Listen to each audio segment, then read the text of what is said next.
टिळकनगर शिक्षण प्रसारक मंडळ संचालित लोकमान्य गुरुकुल. Children, today we are going to learn chapter number 5, the 12 months. Once upon a time, in a faraway country, there lived a mother who had 2 daughters. एकेकाळी एका दूरवरच्या देशात एक आई तिच्या मुलींसोबत राहत होती. One was her own child and the other was her step daughter. एक तिची स्वतःची मुलगी होती आणि दुसरी तिची सावत्र मुलगी होती. She was very fond of her own daughter. आणि तिची आई होती तिला स्वतःच्या मुलीबद्दल तिला फार प्रेम होतं. ती स्वतःच्या मुलीसोबत फार अटॅच होती. But she had hated her step daughter. The only reason was that Marukala the step daughter was prettier than her own daughter Helena. पण ती जी सावत्र मुलगी होती तिचा आई फार रागराग करायची.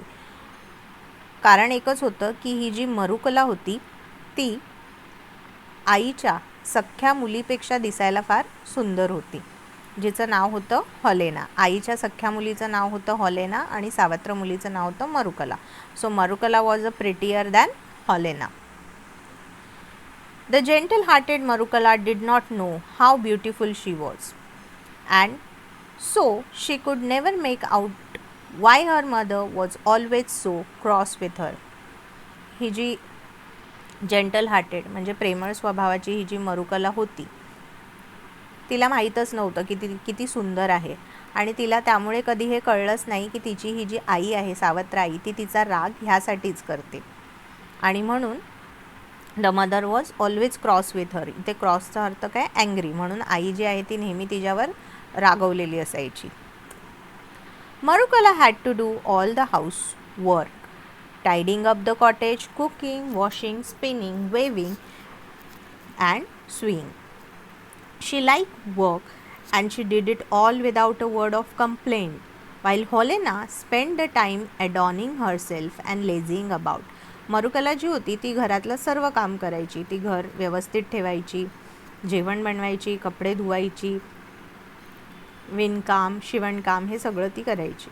आणि तिला ही कामं करायला आवडायची आणि कोणतीही तक्रार न करता ती ही कामं करायची. त्या व्यतिरिक्त होलेना जी होती ती आपला पूर्ण वेळ कशात घालवायची, तर अजून सुंदर कसं दिसता येईल ह्यामागे ती आपला वेळ घालवायची. ॲडॉर्निंगचा अर्थ आहे making something more beautiful. Even then Helena and her mother scolded and rated and abuse Marukala every day. इतकं सगळं असतानाही, ती सगळं घरातलं काम करत असतानाही होलेना आणि तिची जी आई होती ती नेहमी मरुकलाला ओरडत असे आणि तिला अब्यूज करत असत. अब्यूजचा अर्थ काय, ट्रीटेड क्रुअली. रेटेडचा अर्थ talking loudly and angrily. They envied her so much that one day they decided to throw her out in the freezing cold to get rid of her. त्यांना इतका तिचा राग होता की त्यांनी एक दिवस ठरवलं की तिला आपण घरातून बाहेर काढायचं. ते हिवाळ्याचे दिवस सुरू होते. फ्रीजिंग कोल्ड म्हणजे हिवाळ्याचे दिवस, बर्फ पडत होता आणि अशा वेळेला तिला घरातून आपण बाहेर काढायचं, तिच्यापासून सुटका करण्यासाठी असं त्यांनी ठरवलं. Go Marukala and get me some violets from the forest. I want to wear them and to smell them, said Holena. एक दिवस मग ठरवल्याप्रमाणे होलेना मरुकलाला सांगते की जा आणि जंगलामधून जाऊन काही वायलेट्स म्हणजे पर्पल कलरची लहान फुलं असतात ती माझ्यासाठी घेऊन ये. But my dear sister, it is impossible to find violets in the snow, said poor मरुकला.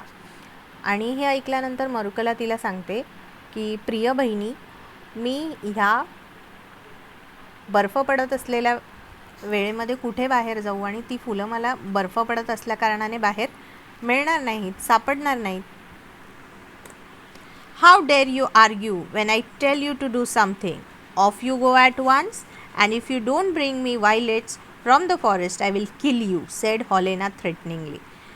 तिचं उत्तर ऐकून होलेनाला एवढा राग येतो की ती तिला म्हणते की तू माझ्याबरोबर आर्ग्युमेंट कशी करू शकतेस. जर मी तुला सांगितलं आहे तर तू जाऊन मला ती फुलं घेऊन ये, आणि तू जर नाही आणलीस तर मी तुला मारेन. थ्रेटनिंगलीचा अर्थ in a manner as if about to harm one, म्हणजे धमकी देण्याच्या स्वरूपात. The stepmother caught hold of Markula, turned her out of the door and slammed it to after her. आई तिच्या हाताला धरून तिला घराच्या बाहेर काढते आणि दरवाजा जो आहे तो जोरात तिच्या तोंडावर आदळते. स्लॅम म्हणजे shut a door forcefully. Marukula went in the forest weeping bitterly. Marukula जी आहे ती रडत रडत सिवर ग्रीफमध्ये जी आहे, बिटरली म्हणजे सिवर ग्रीफ, ती जंगलाकडे जाते. The snow lay deep and there wasn't a human footprint.